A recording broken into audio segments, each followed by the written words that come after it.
রাসূলুল্লাহ জান্নাতি পোশাক কে সর্বপ্রথম পাবে, কে পরবে?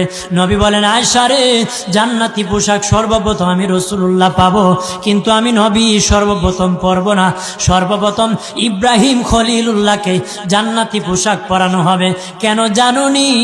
ইব্রাহিম নবীকে নমরুদের আগুনে যখন ফেলে দেওয়া হয়েছিল, দুনিয়ার সব ছেড়ে দিয়েছিল, বাড়ি ছেড়ে দিয়েছিল, সম্পদ ছেড়ে দিয়েছিল, মা বাবা ছেড়ে দিয়েছিল, এমনকি গায়ের জামা যখন খুলে নেয়, ইব্রাহিম কয়েক কাপড় ছেড়ে দিতে পারি, আমার আসমানের মালিককে ছেড়ে দিতে পারি না।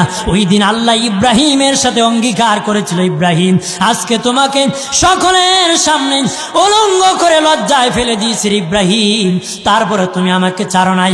আমি কিয়ামতের দিন সকলের সামনে মুসলমান, বেঈমান, কাফের, নাস্তিক যারা তোমাকে উলঙ্গ করেছিল তাদের সামনে আমি আল্লাহ আনুষ্ঠানিকভাবে তোমাকে কাপড় পরায়া দিব।